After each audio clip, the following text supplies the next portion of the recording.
Saltash Public School, pupil population 108 with 4 full-time and 1 casual teacher. It also has a band of angry parents who argue their school urgently needs another teacher. The loss of several pupils this year has forced Saltash to create its second composite class to cater for 31 Year 3, 4 and 5 students, a situation parents believe is unsatisfactory. And we are only 2 children short of the state government's magic number system, and we think there should be a more adequate way that the teachers are allocated to schools. After failing to convince State Education Minister Andrew Refshorgi of their plight, the Saltash parents today found a high-profile ally for their cause in Federal Education Minister Brendan Nelson. I'll be contacting Dr Refshorgi and asking him to please give some consideration to cutting through a bit of red tape. Soundproofing of classrooms to reduce the noise impact of hawk lead-in fighters is another issue parents want addressed. They've been assured the money is coming. I pushed to get this school the funding for noise amelioration. It will be in this year's budget. It will happen. Gary Blair, NBN News.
In recent years, Ben Kennedy and Matt Parsons have led the Knights forwards charge, gaining valuable territory for the backs to work their magic. Frustratingly for both, their go forward may have to wait. In a major blow to the Knights camp just weeks before the season opener, Kennedy sustained an ankle injury and Parsons a dislocated finger. But today, finally, some good news for Ben Kennedy. He's now a reasonable chance to play in round 1 against Penrith. When I first done, I thought I dislocated, I was in a bit of pain. I thought it might have been the season there for a second, but fortunately the physio and the doctor think it's only a minor thing, and the MRI showed that, so, maybe 1 week. It's been an annoying time for Kennedy. Just one day after being cleared of a long-term foot injury, the 29-year-old sustained the ankle injury to his other foot at training. You train hard all year and, this happens so close. So it's very disappointing, but I'll be pushing to play the first game, but if I can't, I can't.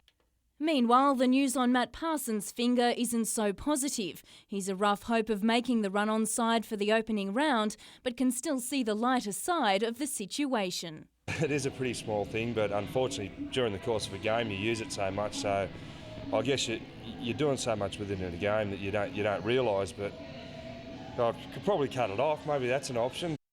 Jane Goldsmith, NBN News.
Del Gilmore was the cause for celebrations today after she received the inaugural Steel Magnolia Award.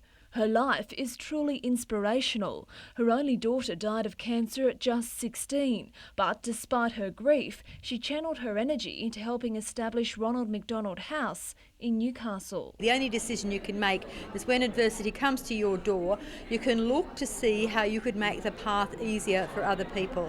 And I think you're duty bound then to do something about it.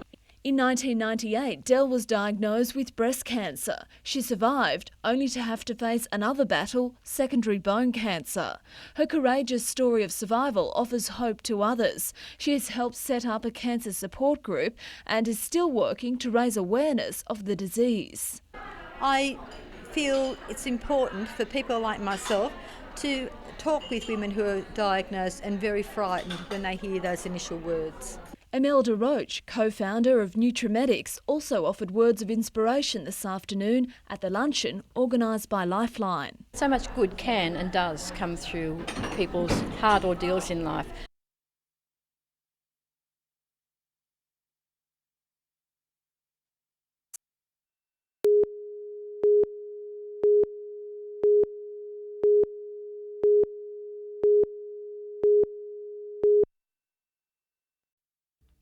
These riders would have been hard-pressed to find what they were looking for this afternoon, a partly built track at Energy Australia Stadium giving away very few secrets. They've all got to learn the track as soon as they turn up. Unfortunately, we don't have a lot of time on the track, but we pick it up pretty quick.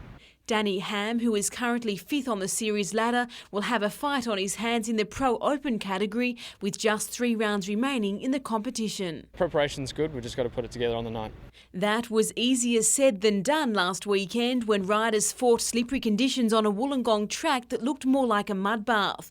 Lemon Tree Passage rider Luke George proves it's not all about brawn. He's the youngest and smallest of the juniors, but manages to keep up with the best of them, currently ranked 11th. I just moved up to 125 and I wasn't going too good at the start, but now I'm going good. Got a lot of confidence. Cessnock's John O'Porter is just hoping to finish on Saturday night. I've been involved in a fair few crashes this year, so I kind of want to stay out of trouble for a weekend. Competition gets underway at 7 o'clock. Colleen West, NBN News.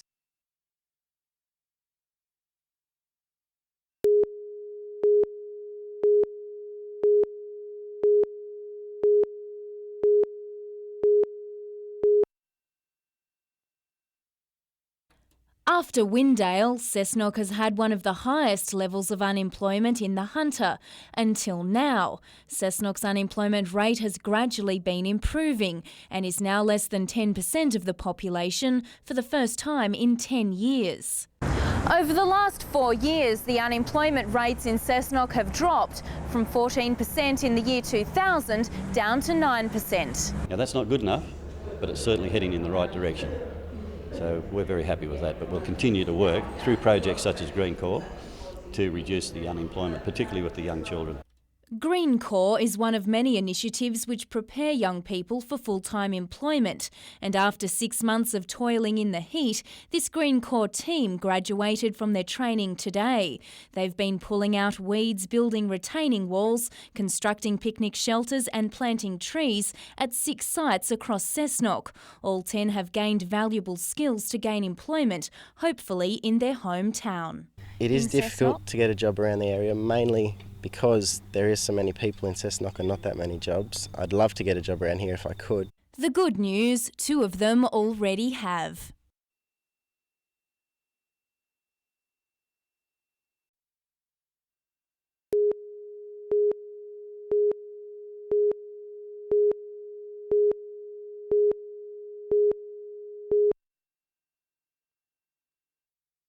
Conditions may have been much cooler for training in Sydney this afternoon, but the heat will be turned up tomorrow night when the spotlight falls on Newcastle and Penrith for the season opener. While Andrew Price won't be running onto the field against Penrith, Danny Badiris and Ben Kennedy have been given the all clear, putting the Knights in a much better position than this time last year. And generally speaking, we've worked really well and we're in pretty good shape for the first game. And they are, both physically and mentally, the enthusiasm of one man trickling through the side. I know I've done the hard work and the fitness is there and the body and mind's, probably on an even keel. I'm ready to go. That could come in handy for the Knights, who will play their first 5 games away this season. We've probably had every opportunity to get ourselves in good shape for tonight and for tomorrow night rather. And I expect us to get out of the blocks pretty well over the next 3 or 4 weeks. But there's no denying the task ahead. The Knights facing last year's premiers on their home turf in what's tipped to be an electric season opener. Colleen West, NBN News.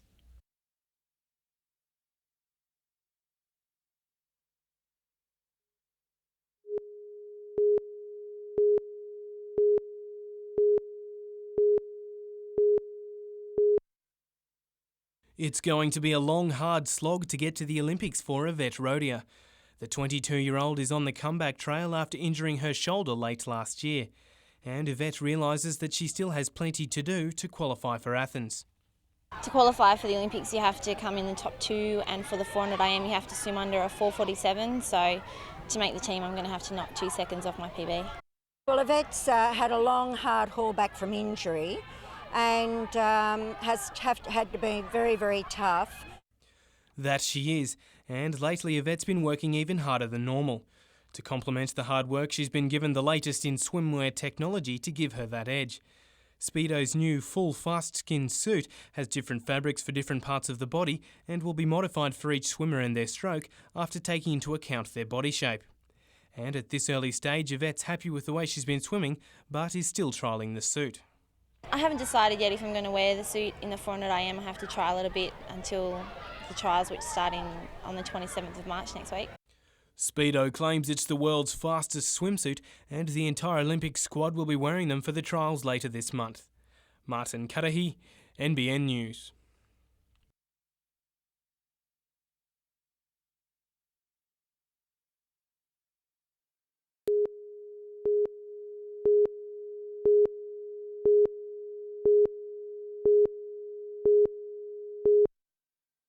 I feel that we will fight it, and we'll fight it to the bitter end, and Kelly and Carr will certainly know where we are. And it seems the bitter end has arrived with today's announcement Scone Shire gains the eastern half of Murrurundi.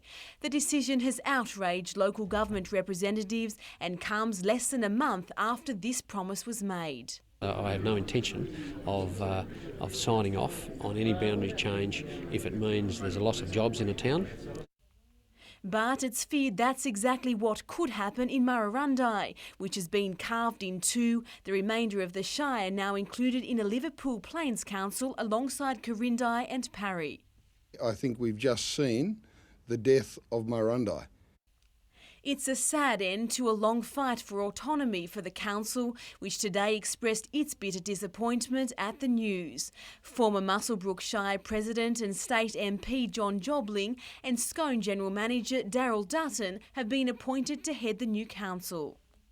Our local government reform program is all about making sure that these councils in New South and all the councils in New South Wales can better provide services for their community, and today's decision achieves that.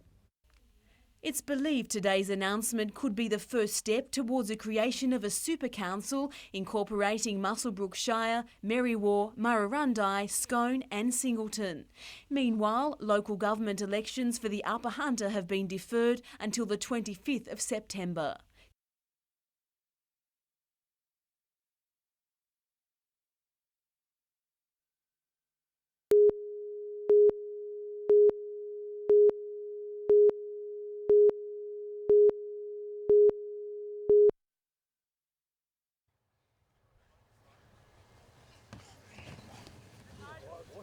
Paso played well on Friday night as well, so it's probably a good position for the club to be in with three front rowers playing well.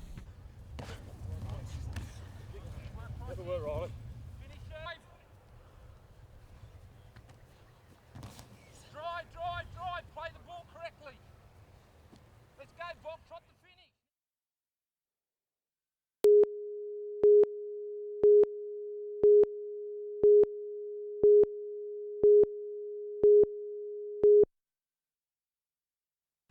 Back home for a brief visit and time to relax, but for a guy who cut his teeth on dirt bikes like this, serenity sits in the saddle of a bike. Carving out more of his parents' paddock than perhaps they would have liked, Brock Park's reputation on the World Supersport Series has long been established. That was reflected last year when his struggling team folded under financial pressure. 10 Kate Honda, the series leader for the past 2 seasons, then promptly signed him, and it couldn't be a greater contrast, as he now sits aboard one of the quickest bikes in the championship race. And it's pretty good because it sort of makes me hungry. Like I've got the passion back to ride again. It showed right from the start at the opening round in Valencia, Spain. Starting from the front row, he quickly pulled away from the field in the opening laps, only to be brought undone in the wet conditions, crashing out on the 3rd lap. I was probably a little bit eager and I went out and tried to go away from everybody at the start of the race and probably pushed a little bit hard and unfortunately crashed. I might just have to work a little bit on my racecraft and settle into the race a little bit more. His next chance to put words into action is on his favourite circuit, Phillip Island, next weekend in round 2. Jim Callanan, NBN News.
The James Craig remains moored at Lee Wharf after taking part in the Newcastle Maritime Festival at the weekend.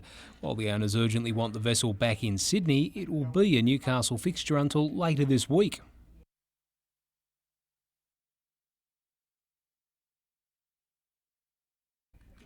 "35 paying passengers who made the northern voyage on the James Craig returned home on more conventional transport.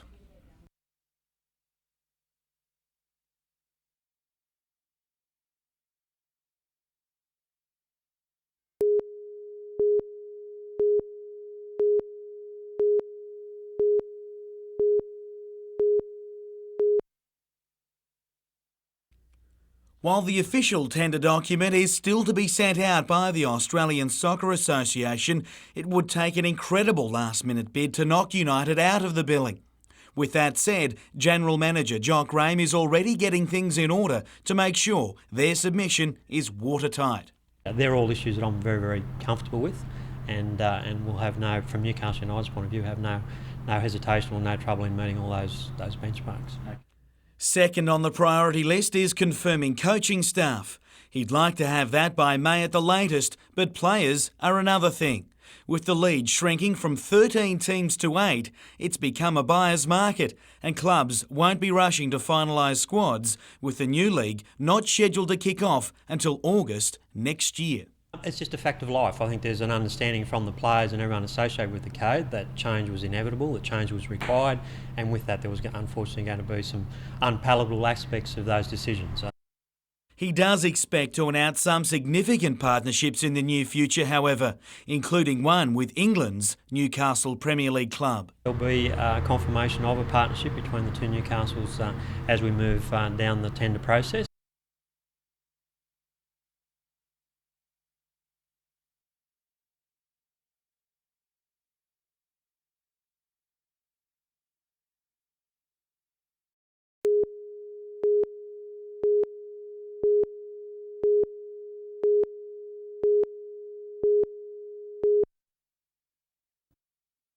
The gods were good to our country's best female bowlers today, finally given a chance to show their wares on a not-so-waterlogged green.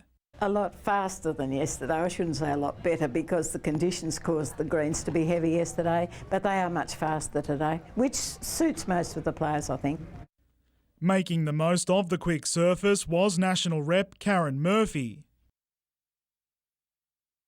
The New South Wales skip leading her side to round 5 and 6 wins against Tasmania and the Northern Territory in a competition where just making the cut is an achievement. With the coaching that we have these days, which is available to us, the standard is getting better all the time. And the points came much faster than usual, with organisers reducing each game from 21 to 18 ends to make up for washed out matches. Play continues tomorrow. Adam McIlrick, NBN News.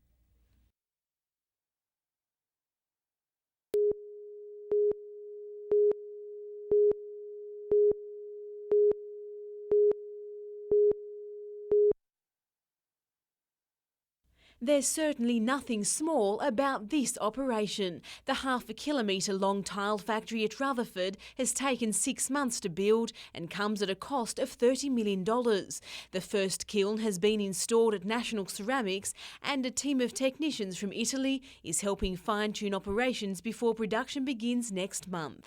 It's like a symphony orchestra. They can all play the instruments, but can they play them together? When it's in full production, this site will produce around 30% of Australia's current demand for floor and wall tiles. That's enough tiles to cover an entire football field every day of the year. The 24-hour operation employs 38 people and hopes to see that number doubled within 5 years when 3 kilns and new production lines are added. It's an epicentre for clay resources and for the human resources we require for the factory. Very important to be able to bring in the raw materials at the right cost. And just like its scale, management has grand plans to export to the United States, New Zealand and Asia-Pacific markets. Colleen West, NBN News.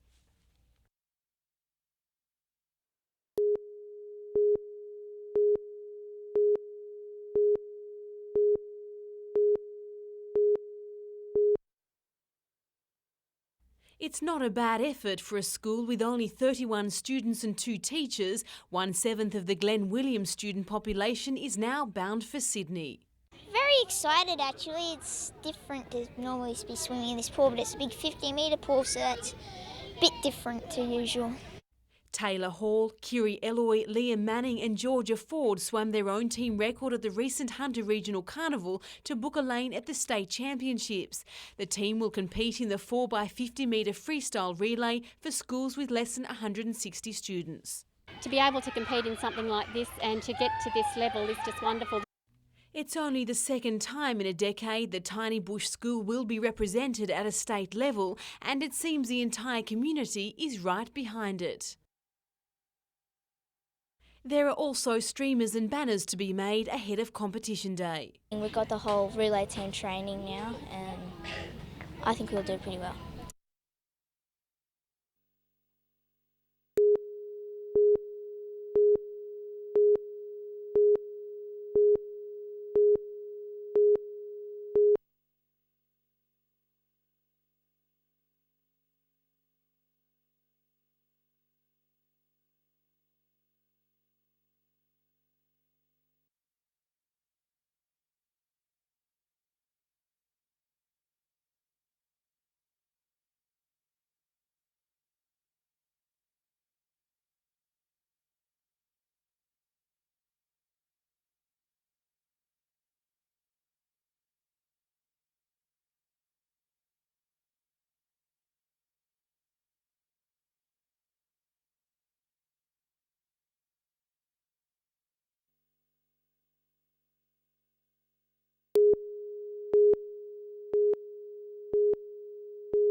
Much of today was spent repairing kicked-in doors, smashed glass and trashed offices. The dumbbell thrown through the vending machines and the theft of 2 distinctive brown BMX bikes adding to a $120,000 damage bill at the PCYC in recent months. We're here to service the young people of the area, to provide entertainment for them, to keep them out of trouble, keep them off the streets, and to prevent youth getting involved with crime, and also prevent youth being victims of crime. And if this keeps on going all the time, all our money will be exhausted on just doing repairs, let alone trying to get the security up to date, and the activities will suffer. Toddlers at Kindy Gym today had to keep their shoes on in parts of the club because of smashed glass. Each costly break-in threatens to sink programs like this. I don't know, they're taking things all the time from the club and they're losing money and we don't have a lot of money. Well, it's disappointing because it's for the community and, you know, all the local people use it. The fact that they might have to close the place down, it's not good for the kids. But community leaders say Windale has bigger problems than the odd break-in, with the suburb containing a high number of Department of Housing dwellings. What happens is that we do get this influx of people needing emergency housing and stuff like that. Some of the problems is created by that, not by the people that live here. Paul Lobb, NBN News.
Maitland got off to the best start, blasting one home in the opening few minutes. Some point-blank range saves then kept the entrance right in it. The Central Coast levelled soon after but couldn't keep pace, eventually going down by 2.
When your first album was funded by your parents and made for around $10,000, a duet on your second album with someone as famous as Sir Elton John would seem like a mere fantasy.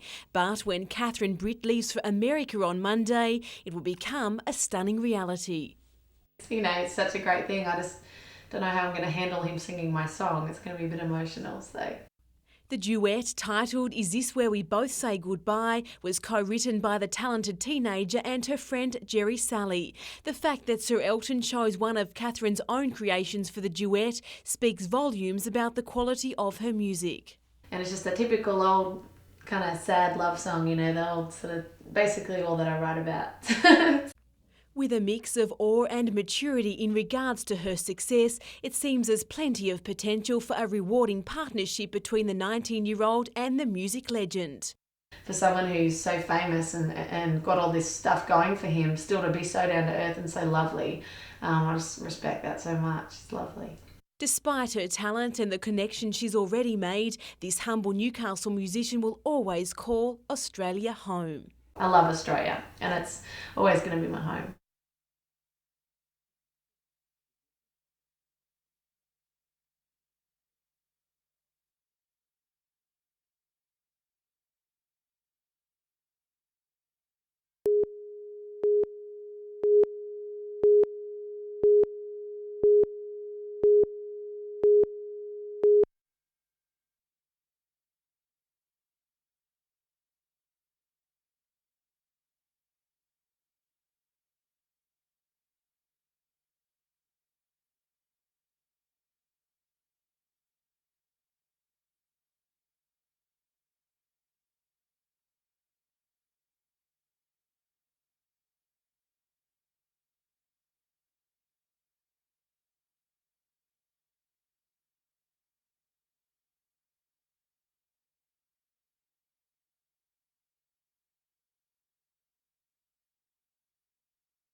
For years, traffic snarls through Karua have tested the patience of motorists, and today was no different. But travelling through the town provides an ideal opportunity for drivers to stop, revive and survive. The Karua bypass will be completed this September, so holidaymakers will soon have to find another place to take a break. Where will we stop? I don't know. There's not much after this. We'd like to have the service stations because toilets and the food facility. I don't know. Keep going. You probably keep going to Bulladila, Foster. The RTA says there are no plans at this stage to introduce more rest areas between Beresfield and Bulladila once the bypass is completed. It's also not aware of any plans to build more service stations along the Pacific Highway. Meanwhile, the driver reviver stop at Beresfield once again demonstrated its worth, perhaps even proving a lifesaver for some Easter holiday makers. A lot of the people that do stop here are very tired, you can tell, and they are ready for a rest. Police will be out in force throughout the long weekend. Double demerit points apply until midnight on Monday. Lyndall Derry, NBN News.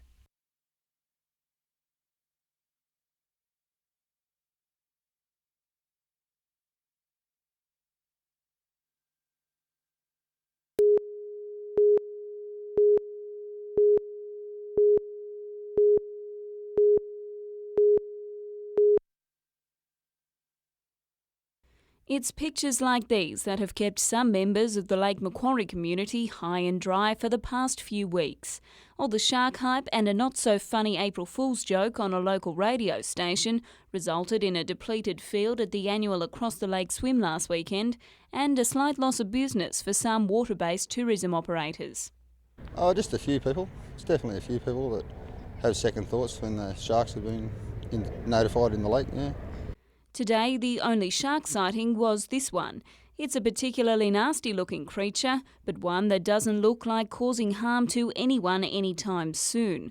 Members of the Coastal Patrol say they're not sure what all the fuss is about, as sharks in the lake is certainly nothing new. A lake this size, being the biggest lake in the southern hemisphere, saltwater lake, there could be, it's sort of got to be sharks in it, hasn't there? Of course they do, Yeah, but do they necessarily pose a threat? Well, they haven't up to this stage, have they? And with winter fast approaching, many are making the most of the few weeks of warm weather left. Jessica Phillis, NBN News.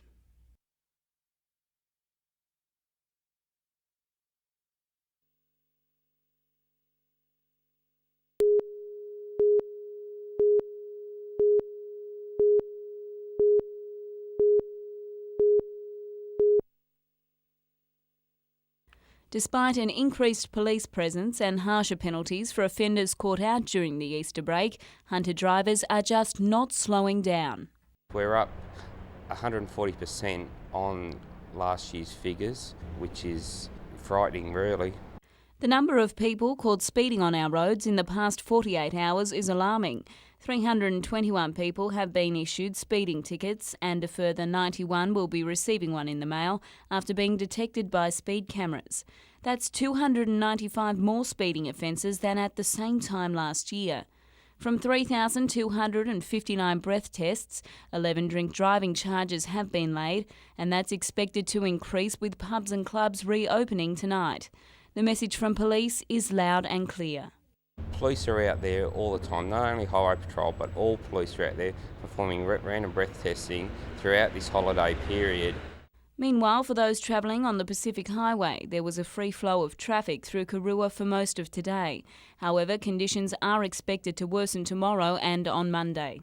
Expect delays, and I implore all drivers just to take it very easy and be patient on your trip home.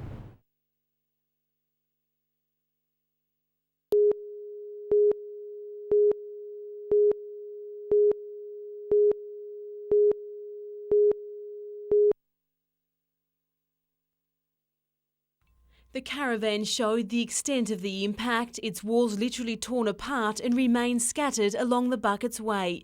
It's believed a sedan that was towing the van near Wards River collided with a 1-tonne work truck. Witnesses say the male driver of the truck crossed to the wrong side of the road before hitting the car.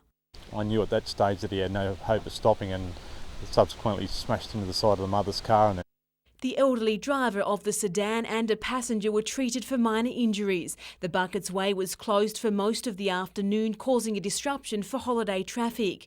Meanwhile, near Arimba on the Central Coast, an accident has claimed the life of a 33-year-old man after his trail bike collided with a truck.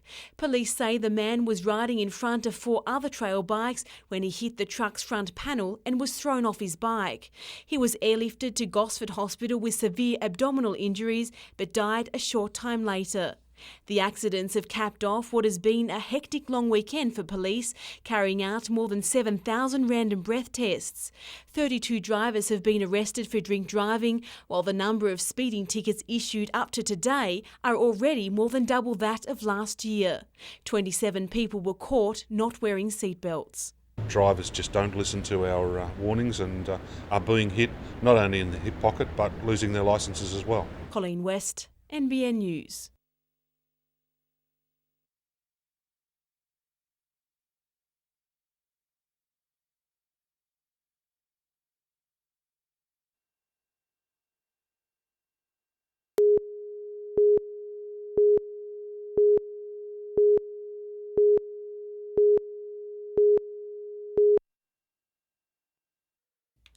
The people of Merriwa Shire are far from merry.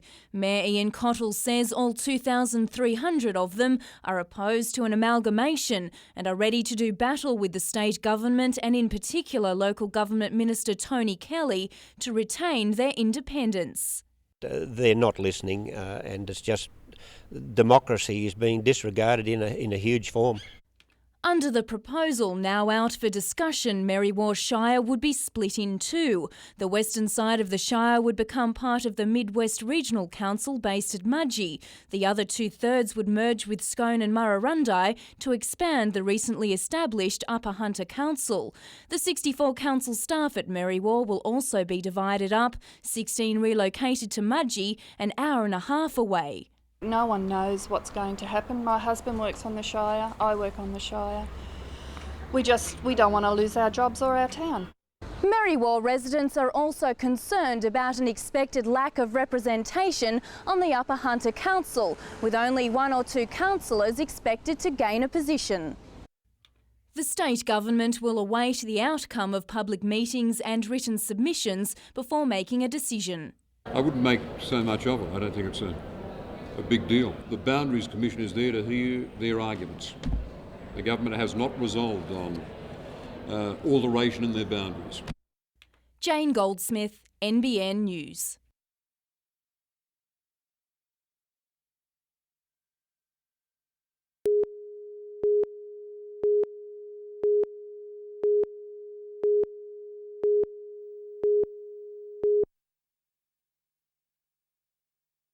He snatched 2 silver medals at the Sydney Paralympic Games, but Kurt Fearnley is hoping to do one better come September when he heads to Athens.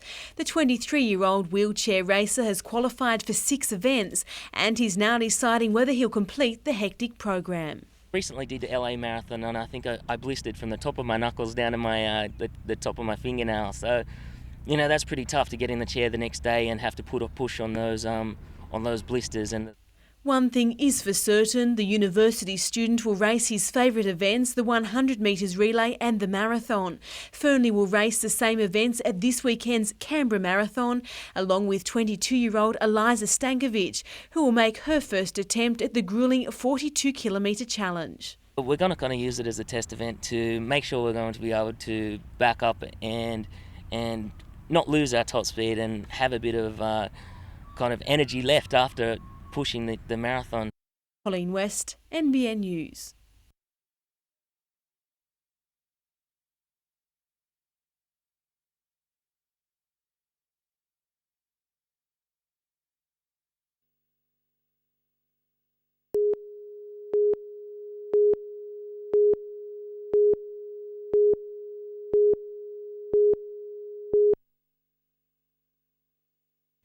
Except for the noticeable absence of their star halfback, everyone was back on deck today preparing for what should be a gruelling game this weekend on the Knights' home turf. Despite the Roosters coming off 2 losses and having 6 injured players, Newcastle coach Michael Hagan says it'll still be tough. And we know that the Roosters build their game on their forward pack and we need our blokes to really stand up if we can. Following last year's heated clash between Josh Perry and Adrian Morley, neither player will be taking a backward step. Yeah, he's just another one of their good players we've got to watch. Perry, along with other Knights players, made a special visit this afternoon to a school holiday coaching clinic. I think Kurt Gidley is the best because he does a lot of good tackles. And with a few more footy tips, it may not be long before they're playing first grade. And if you're going to palm off on the chest, and they can't run without legs. Linda Kincaid, NBN News.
Anxious about his future, Ian Crook called a meeting with club owner Con Constantine and general manager Jock Graham yesterday, where he was told the news that didn't entirely surprise, but still disappointed him. After 3 years at the helm, 2 of those finishing in the playoffs, the owner said Crook's time was up. I'm not going to certainly leave here on bad terms with him. Did I think it was a right thing? No, but then I'm probably pretty biased towards my own case. Performance last season suffered heavily due to well-documented injuries, representative duty and suspensions. But it seems Crook also fell victim to a league in flux. A tighter budget meant fewer players, and that was always going to make it hard. These decisions aren't easy, but they're always taken in the best interests of the club moving forward. Just with who at the helm is unclear. The owner, though, is looking overseas. You know, any name being linked to the coaching job at Newcastle at this point in time is clearly speculation only. Crook, who's already fielded some approaches, will see out his contract assisting with United's junior teams until June 30. As long as you can walk away from it at the end of the day and say, oh, did you give it your best shot? Yeah, I can walk away from here now knowing that I gave it the best I possibly could. Jim Callanan, NBN News.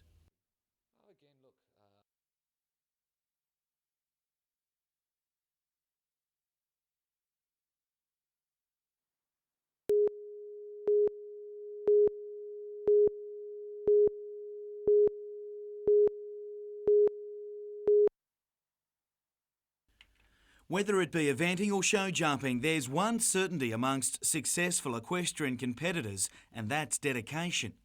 Tysa Irwin and her horse, the Countryman, are no different, but this year they've really stepped up. 2 placings, including a first at the World Cup League round at the recent Sydney show, has them just one big hurdle away from an Olympics berth. I think the selectors were a little surprised, but you know, I've been banging away for many years now and been doing it on my own.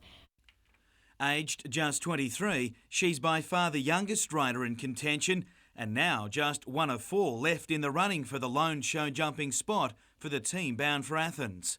It's winning that one spot that remains the biggest challenge, and it means heading overseas to test yourself against the best and prove your case for selection. You can't kind of compare yourselves here when you're competing against other Australian-based riders. You've got to get overseas and compete against overseas riders to determine where you're standing. Good performances, and it could well be a return trip in Australian colours.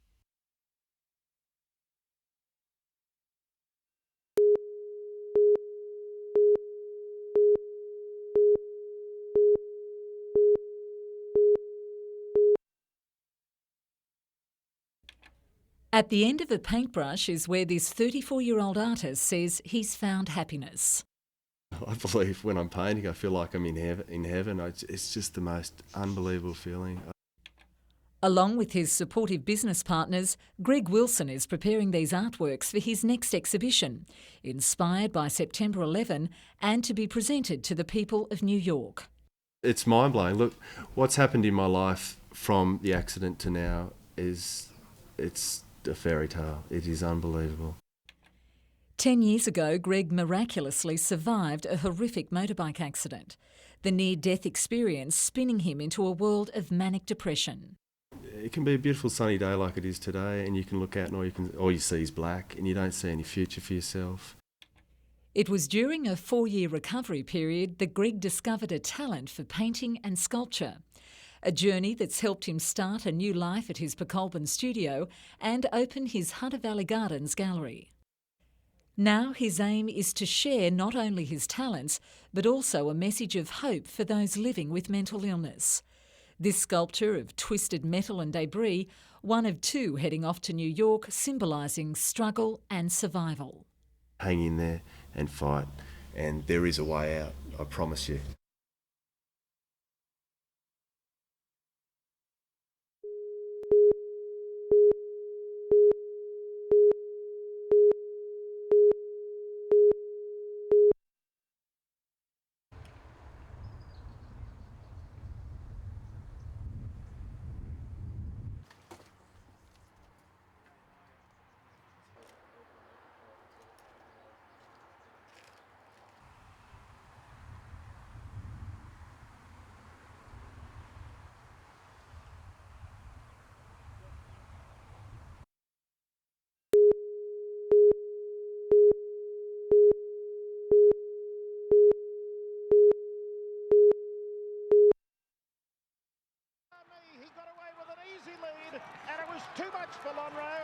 As Grand Army's jockey Danny, Darren Beedman was blamed for Lonhro's shot to feed. And once a horse goes, there's a vacuum. And people say. But will the champion bloodline end? Thoughts can turn to love instead of racing.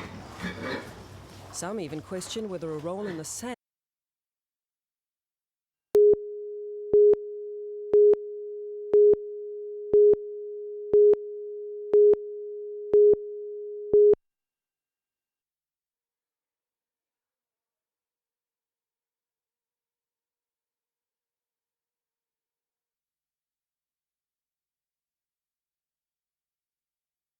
It's starting afresh. It's, a whole new life ahead there. It's like they fly off.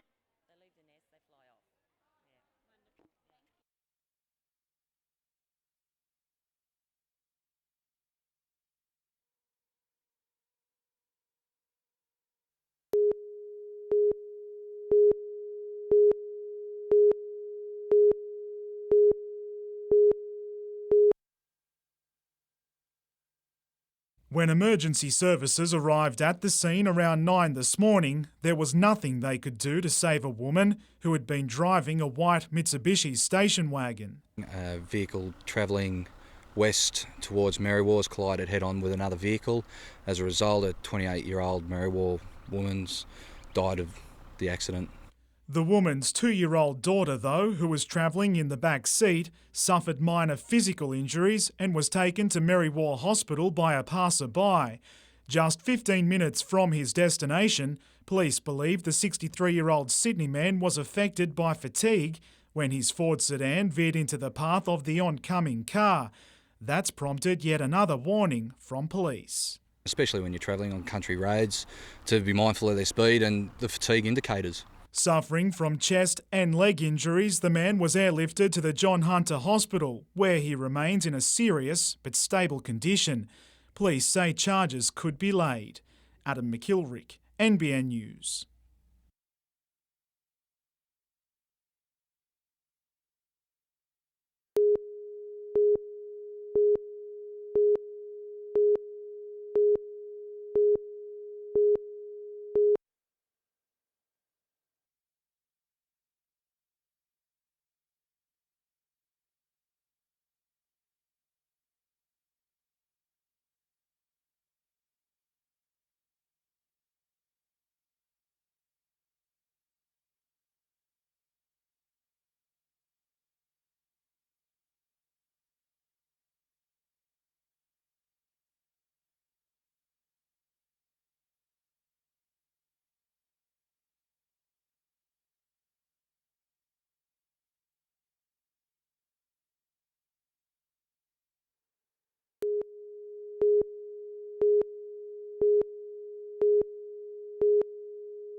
Back home, and the road to the physio is a path well travelled by Clayton Zane. The former Socceroos striker is back to rehabilitate a troublesome knee, one which kept him from celebrating a major win with his Belgian club side teammates. It's very difficult. Obviously, the team has had a terrific season, and not to be part of that hasn't been the best of times for me. But in saying that, I think the injury will make me come back a lot stronger person and hopefully a stronger player. Going through his third knee reconstruction, Zane will have some knee cartilage removed, modified in a lab, then returned back. Much the same procedure Newcastle United defender Craig Deans went through. I consulted with him and he seems to be doing quite well and had quite a good season with Newcastle United, so hopefully my operation turns out the success that Craig's was. Halfway through a 4-year contract with Belgian side Anderlecht, Zane, who playing for the Socceroos once scored the match winner against the French, holds out every hope of seeing out his European duties. Hopefully at the end of this injury I can come back, reach my level again and get back over to Belgium and try and get back on the paddock and win another championship with Anderlecht.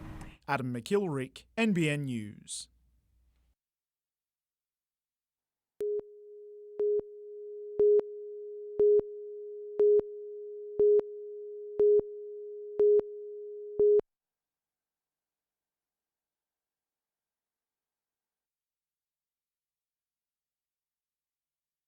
But for us at this time of year, it is a significant amount of money. If you haven't got $4 million, it makes it harder for you to do these things.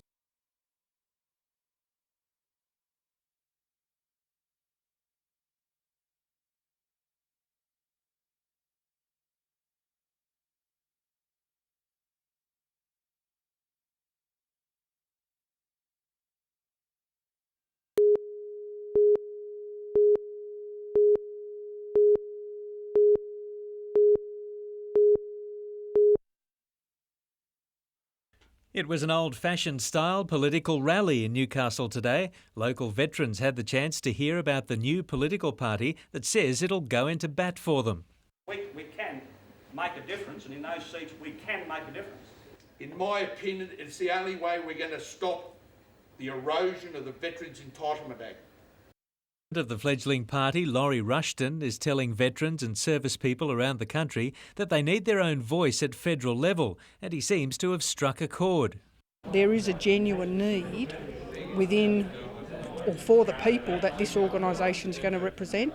I remember years ago we had our great politicians and they looked after the members of the Defence Force. Today we've got no one. Laurie admits that the party has no money and less than 1,000 members, but believes it will succeed. The main goal of the party is to get representation in the Senate. We will, I'm very confident we'll win a senator in Western Australia. Paul Lobb, NBN News.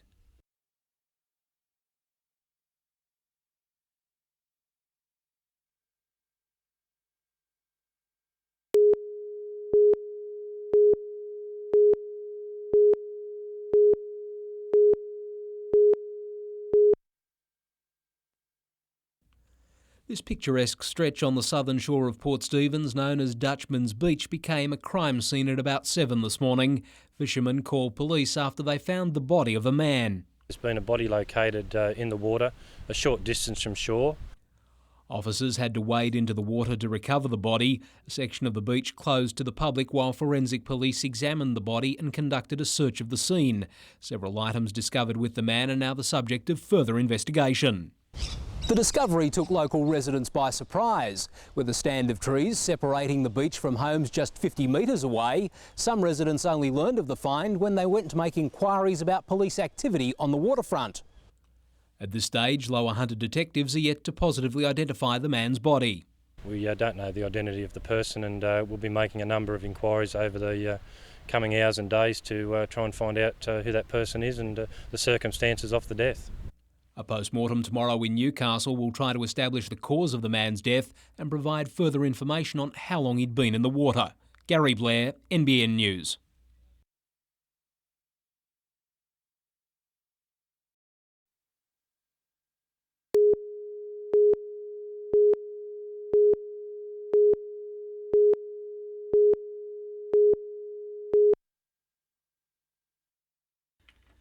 The West Sydney Razorbacks were involved in one of the NBL's best ever final series against the Kings, but it hasn't stopped one of their most talented in leaving the Pigs to become a Pirate.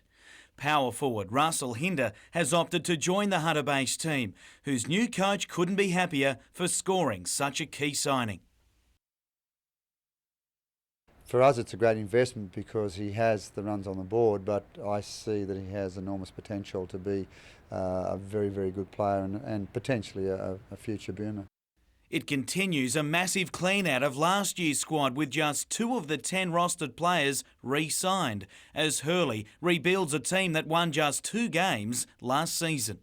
With Ben Melmoth and Geordie Cullen and now Russell, we've got 3 players who will match any in the league. With a new point guard expected to be signed later this week, assistant coach Dave Simmons is tracking a second import player in America, which would go a long way to completing their top 7 players. Our major ambition will be now looking for the second American, who will be what we call a swing player, a 3-man, half guard, half forward, who's very, very athletic. Meanwhile, outgoing captain Matt Shanahan has been picked up by the Perth Wildcats.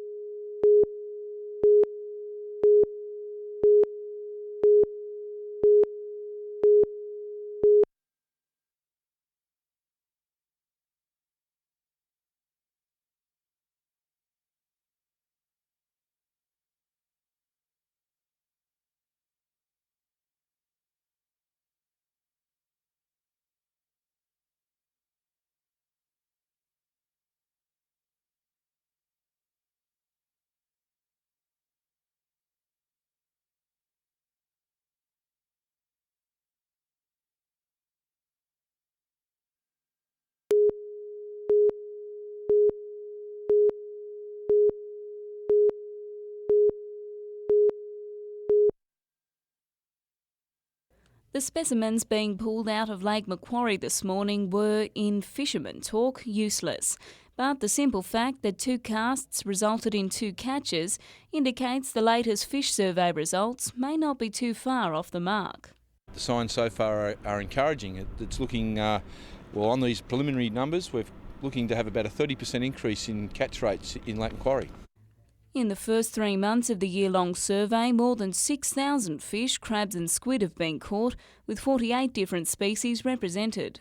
The fish stocks have grown quite considerably and getting back to a natural state, where in fact we're seeing blue swimmer crabs, a lot of prawns, again tailor, big flathead and heaps of big whiting as well. Many believe the closure of Pasminco and the resulting improvement to water quality is what's attracting the schools. But there's no doubting the 2002 ban on commercial fishing in the lake is the biggest contributor. So the fish are coming in from outside, the bigger fish, they're coming in to breed. They're hanging around because there's more bait fish, there's more food to eat. The survey will be completed in November. Jessica Phyllis, NBN News.